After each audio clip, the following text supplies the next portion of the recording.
Day to dear students, today we'll continue the Red Trap Part 2, Standard 12, Lesson number 4. The next morning, both of them left the cottage at the same time, but the peddler came back after half an hour. He went to the window and smashed the pane. He took out the 30 kroners from the pouch and went away. He turned off the road into the forest. He was trapped inside the forest.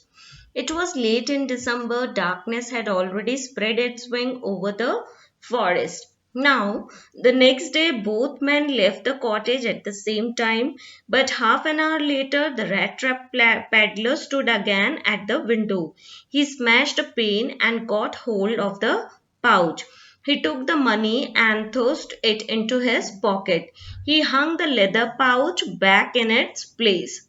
With the money in his pocket, he felt quite pleased with his smartness.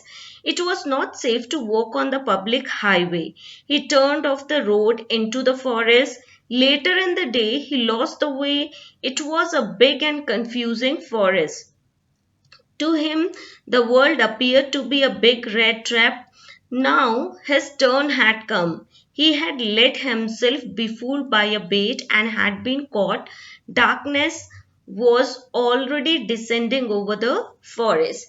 Now अब अगले दिन क्या होता है, दोनों जो peddler है और जो ओल्ड मैन है, दोनों एक साथ कॉटेज से बाहर जाते हैं। लेकिन जो पेडलर है वो हाफ एन आवर बाद वापस विंडो पे आता है। वो कैसे भी करके वो मनी का पाउच ले लेता है, पैसे निकाल कर अपनी जेब में डाल लेता है और लेदर पाउच को वापस से वहां पर हैंग कर देता है। अब वो पैसे को लेकर वो बहुत स्मार्ट फील करता है, उसको लगता है कि वो बहुत स्मार्ट है, लेकिन उसको ये लगता है कि अब पब्लिक हाईवे से जाना सेफ नहीं होगा, तो वो रास्ता बदल लेता है और फॉरेस्ट की तरफ से जाने लगता है। लेकिन क्या होता है, जल्द ही वो अपना रास्ता भटक जाता है बहुत, क्योंकि बहुत कंफ्यूजिंग फॉरेस्ट था, बहुत बड़ा फॉरेस्ट था, बहुत डेंस फॉरेस्ट था। और उसको तभी उसके दिमाग में ख्याल आता है कि जो पूरा वर्ल्ड है वो एक बिग रेड ट्रैप की तरह है और इस बार उस रेड ट्रैप में वो खुद फंस गया है। जो क्योंकि ये दिसंबर का मंथ था, बहुत जल्दी बहुत घना अंधेरा छा जाता है। Finally, he sank down on the ground, tried to death. Then he heard the thumping sound of the hammer strokes coming from an iron mill. He gathered all his strength and dragged himself to the mill. He opened the gate and entered the forge. He stood close to the furnace to warm himself. Now, finally, when he saw no way out, he sank down on the ground. He was tired to death, but soon he heard the sound of hammer strokes coming from an iron mill. He gathered all his strength and dragged himself towards it. The Ramsjo iron was a big plant. The master smith had and his helper sat in the dark forge near the furnace. Many sounds were heard in the forge. On account of all this noise, the blacksmith didn't notice the peddler standing close to the furnace. Usually, the poor vagabond came there to warm themselves in the winter. He asked permission to stay, and the blacksmith nodded in approval. Finally क्या होता है, अब जो peddler है वो बहुत ज्यादा tired हो जाता है और वो जमीन में गिर जाता है।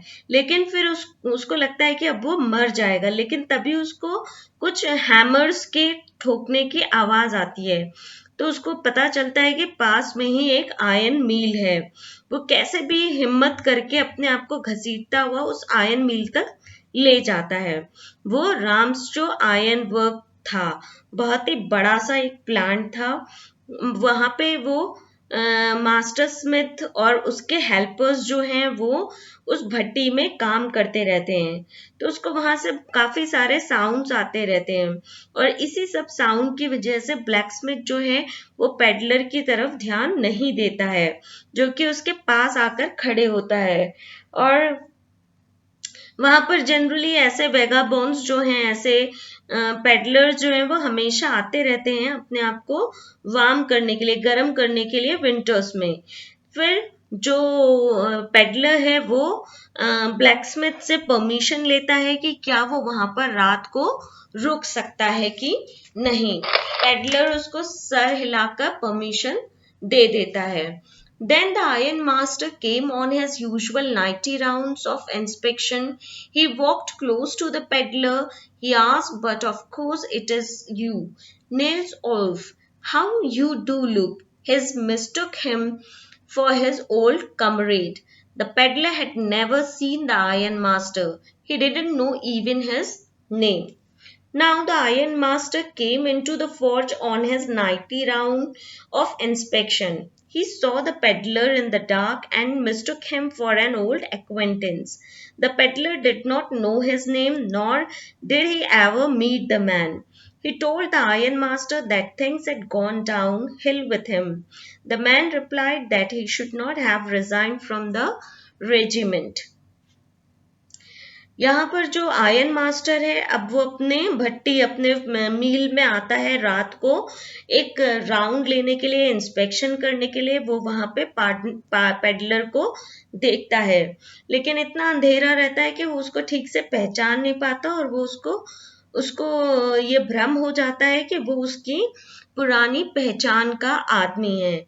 और वो उससे कहता है कि उसको अपने रेजिमेंट से वो उसको सोचता है कि वो एक उसका पुराना कमरेड फ्रेंड है, और वो उसको एडवाइस करता है कि उसको अपना जॉब जो है वो रेजिमेंट जो है वो रिजाइन नहीं करना चाहिए था।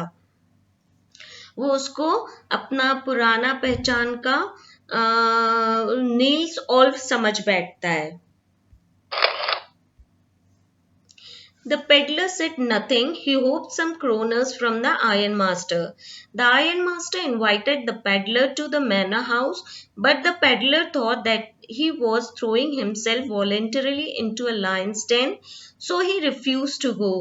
After half an hour, the ironmaster's daughter came to the forge to persuade him. She was Adela Williamson. Now, he invited the peddler to come home with him. The vagabond did not want to go along with him to the manor house. He didn't want to throw himself voluntarily into the lion's den. The ironmaster wanted him to give them company at Christmas. The peddler refused to go with him. The ironmaster's daughter, Adela Williamson, came to the forge. She thought that the man was frightened. She looked at him compassionately. She requested him to stay with them over Christmas Eve.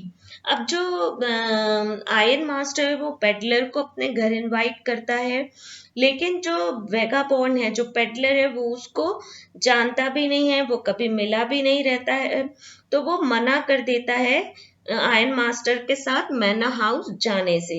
और उसको feel होता है कि वो अपने आप को जानबूझ करके लॉयन के डेन में अपने आप को नहीं डाल सकता। आयरन मास्टर चाहता था कि वो उनको कंपनी दे क्रिसमस में। पेडलर जो है वो उसको मना कर देता है। थोड़ी देर बाद आयरन मास्टर की डॉटर एडला विलियमसन वहां पर आती हैं, और वो उस आदमी को बहुत डरा हुआ, पेडलर को डरा हुआ पाती हैं। वो उसकी तरफ कंपैशनेटली देखती हैं और उनसे रिक्वेस्ट करती है कि वो क्रिसमस जो है वो उन लोगों के साथ मनाए।